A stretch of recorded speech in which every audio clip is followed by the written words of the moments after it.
Hello friends, मेरा नाम है सीए प्रिंस और स्वागत है आप सभी का हमारे यूट्यूब चैनल फिनकेयर सॉल्यूशंस में। जैसा कि आप सब जानते हैं कि नया फाइनेंशियल ईयर 2021 स्टार्ट हो चुका है और हम सबको हमारे इनकम टैक्स की सेविंग्स को मैक्सिमाइज करने के लिए ज़रूरी है कि अभी से हम टैक्स की प्लानिंग को करके चलें। इसलिए फ्रेंड्स, हम फाइनेंशियल ईयर 2021 के लिए अब एक नई सीरीज स्टार्ट करने जा रहे हैं, जिसके अंदर आप ज़्यादा से ज़्यादा डिडक्शन और एग्जम्पशंस कैसे लें और अपने इनकम टैक्स की सेविंग्स को मैक्सिमाइज कैसे करें वो सीख पाएंगे। तो विदाउट वेस्टिंग द टाइम हम ये सीरीज़ को स्टार्ट करते हैं और शुरू करते हैं हमारा पहला टॉपिक। चैनल को सब्सक्राइब करते वक्त बेल आइकन को प्रेस करना ना भूलें, जिससे आने वाले वीडियोस की जानकारी आप तक पहुंचती रहे और आप अपने टैक्स की सेविंग्स को फाइनेंशियल ईयर 2021 में मैक्सिमाइज कर पाए। क्या आप जानते हैं, किराए के घर में जो किराया आप अपने लैंडलॉर्ड को पे करते हैं अपने रहने का खर्च के तौर पे, इस पैसे को एग्जम्पशन के तौर पे आप इनकम टैक्स में सेविंग्स के लिए क्लेम कर सकते हैं। कौन से सेक्शन में क्लेम करेंगे इसे? House rent allowance. Yes friends, HRA under section 10(13)A of the income tax act 1961, ये उस सेक्शन का नाम है जिसके अंदर आप अपने किराए को हाउस रेंट अलाउंस के नाम पे इनकम टैक्स में से एग्जम करवा सकते हैं। फ्रेंड्स, अगर आप एक सैलराइड इंडिविजुअल है, आप किराए के घर पे रहते हैं जिसके लिए आप किराया पे करते हैं और आपका एम्प्लॉयर आपको जो सैलरी पे करता है उसमें एक कंपोनेंट HRA के नाम पे आपको पे किया जाता है। ये आप अपनी सैलरी स्लिप में से चेक कर सकते हैं। तो आप HRA का बेनिफिट जो इनकम टैक्स के अंदर सैलराइड इंडिविजुअल्स को दिया गया है उसे क्लेम करके अपनी इनकम टैक्स की सेविंग्स को मैक्सिमाइज कर सकते हैं। ये बेनिफिट सेल्फ एम्प्लॉयड प्रोफेशनल्स को नहीं दिया गया है, सिर्फ और सिर्फ सैलराइड इंडिविजुअल्स को ही दिया गया है। आइए कैलकुलेट करते हैं और एग्जाम्पल के तौर पे समझते हैं कि अगर कोई पर्सन किराए के घर में रहता है और उसे उसका एम्प्लॉयर HRA के नाम पे सैलरी भी पे करता है तो वो कितने पार्ट को एग्जाम कर पाएगा।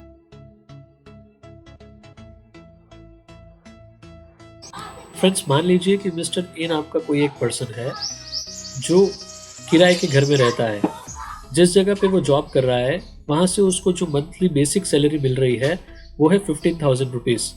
इसी के साथ साथ उसकी सैलरी के अंदर एक एडिशनल कंपोनेंट सैलरी के तौर पे किया जा रहा है जिसको नाम दिया है HRA, जो है 7,000 रुपीज़। और जिस घर में रेंट पे वो रह रहे हैं उसके लिए वो पे कर रहे हैं 8,400 रुपीज़ मंथली रेंटल के तौर पे। हम ये मान रहे हैं कि वो एक मेट्रो सिटी में रहते हैं। तो हमारे कैलकुलेटर के अकॉर्डिंग और इनकम टैक्स के कायदों के मुताबिक कितना अमाउंट ऑफ HRA वो एग्जाम करवा सकते हैं, आइए इसे देख लेते हैं। यस फ्रेंड्स, देखिए ये एक कैलकुलेटर है जो हमने रेडीली आपके लिए बना दिया गया है। इसका लिंक हम आपको हमारे डिस्क्रिप्शन में दे देंगे। आप आसानी से इसे डाउनलोड करके अपने खुद के लिए अपने HRA के एग्जम्पशन पोर्शन को कैलकुलेट कर सकते हैं। इसमें आपको सिर्फ ब्लू सेल्स में डेटा इनपुट करना है जो इनपुट सेल्स है और आप ऑटोमेटिकली आंसर देख पाएंगे कि कितना अमाउंट आपके लिए एग्जम्प्ट है। जैसे कि हमारे एग्जाम्पल में बताया गया था कि 15,000 मिस्टर ए की बेसिक सैलरी है। HRA कंपोनेंट सैलरी के मुताबिक उन्हें 7,000 रुपये मिल रहा है और एक्चुअल रेंट जो वो पे कर रहे हैं वो है 8,400 रुपीज़।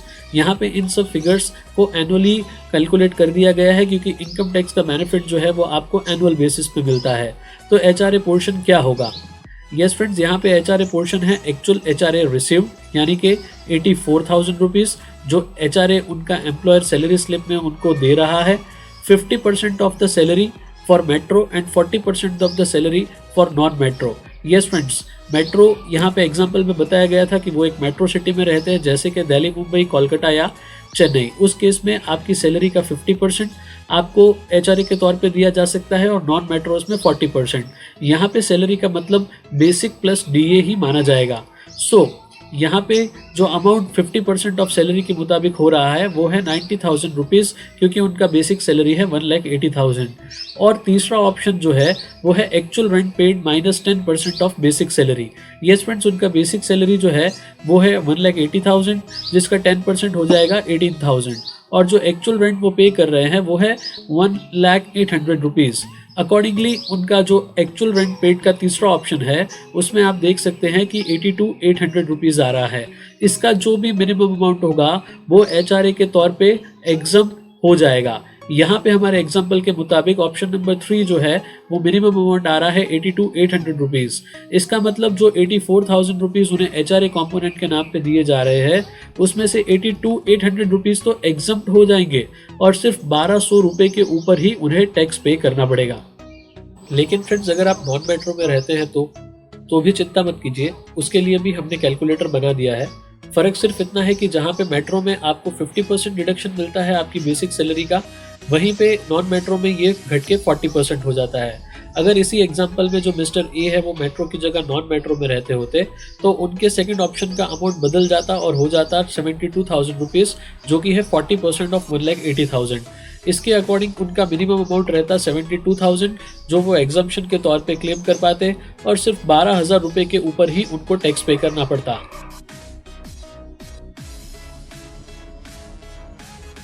फ्रेंड्स बहुत ही आसान डॉक्यूमेंट्स अपने एम्प्लॉयर को सबमिट करके आप इस टैक्स के एग्जम्पशन बेनिफिट को क्लेम कर सकते हैं। आपको 2 डॉक्यूमेंट्स वहाँ पे जमा करवाने हैं। पहला डॉक्यूमेंट है रेंट रिसिप्ट या फिर अपने रेंट एग्रीमेंट की कॉपी, जो आपने जिस घर में किराए पे रहते हैं उसके हाउस ओनर के साथ किया हुआ है।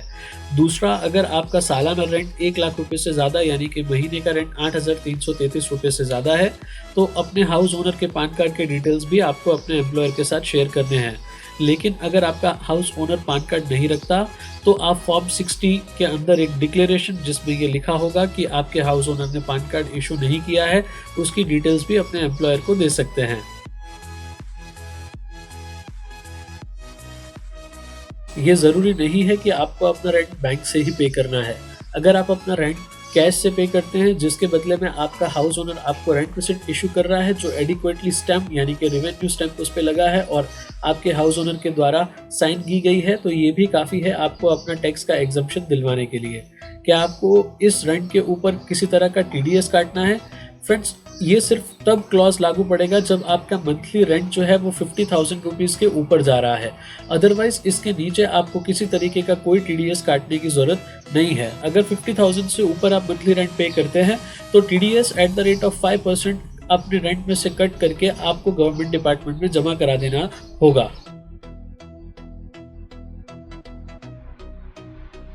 फ्रेंड्स यहाँ पे एक पॉइंट जो आपके लिए टिप भी हो सकता है ये है कि अगर आप अपने पेरेंट्स को ही रेंट पे करते हैं, मतलब जिस घर में आप रहते हैं वो आपके पेरेंट्स की ओनरशिप का है और आप उन्हें रेंट पे करते हैं, तो भी आप HRA का टैक्स एग्जम्पशन इस केस में क्लेम कर सकते हैं। ज़रूरी है कि आप सफिशिएंट रिकॉर्ड्स मेंटेन करें जिससे ये पता लगाया जा सके कि आप अपने पेरेंट्स को टैक्स पे कर रहे हैं। साथ ही साथ ये रेंट जो आपने उन्हें पे किया गया है वो उन्हीं की इनकम टैक्स के अंदर इनकम के तौर पे शो किया गया होना चाहिए। काफ़ी लोगों का ये सवाल होता है कि हमारा खुद का घर है मगर हम किराए पे रहते हैं, इसलिए क्योंकि हमारा खुद का घर दूसरे किसी शहर में है और हम नौकरी को लेके किसी और शहर में रहते हैं, या फिर किसी भी और कारण से आपका खुद का घर उसी शहर में है जहाँ पे आप किराए पे रहते हैं। क्या उस केस में आप HRA को क्लेम कर सकते हैं? आंसर है हाँ, बिल्कुल कर सकते हैं। कहाँ? Under section 1013A। और अगर आपका जो खुद का घर है उस पर आपने हाउसिंग लोन लिया हुआ है जिसके इंटरेस्ट को आप क्लेम करना चाहते हैं और प्रिंसिपल पेमेंट को भी क्लेम करना चाहते हैं अपने टैक्स डिडक्शंस के लिए, तो यस फ्रेंड्स, इंटरेस्ट जो है वो आप सेक्शन 24B में और आपके हाउसिंग लोन पे किया गया प्रिंसिपल अमाउंट 80C में भी क्लेम कर सकते हैं। साथ ही साथ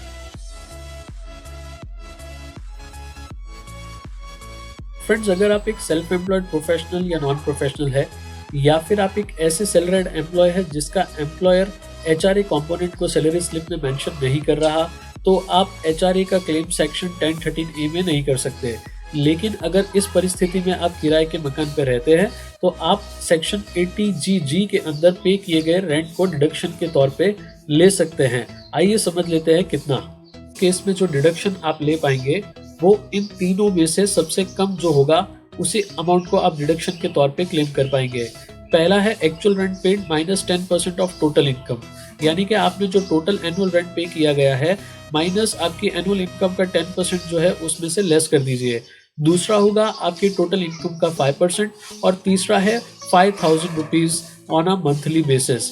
इसमें ज़्यादातर लोगों के लिए 5,000 रुपीज़ से ज़्यादा का डिडक्शन क्लेम करना पॉसिबल नहीं होगा। साथ ही साथ इस बात को भी ध्यान रख लीजिए कि अगर आप सेक्शन 24B के अंदर आपने हाउसिंग लोन पे इंटरेस्ट या फिर 80C के अंदर हाउसिंग लोन पे किए गए प्रिंसिपल अमाउंट को डिडक्शन के तौर पे ले रहे हैं, तो फिर आप इस सेक्शन का बेनिफिट नहीं ले सकते। उम्मीद है फ्रेंड्स आज का वीडियो आपके लिए हेल्पफुल रहा होगा और इसकी मदद से आप अपने इनकम टैक्स की सेविंग्स को मैक्सिमाइज कर पाएंगे। चैनल को सब्सक्राइब करते वक्त बेल आइकन को प्रेस करना ना भूलिए, जिससे आने वाले वीडियोस की जानकारी आप तक पहुंचती रहे और आप अपने टैक्स के बेनिफिट को मैक्सिमाइज कर सकें। Thank you very much. Do like, share and subscribe.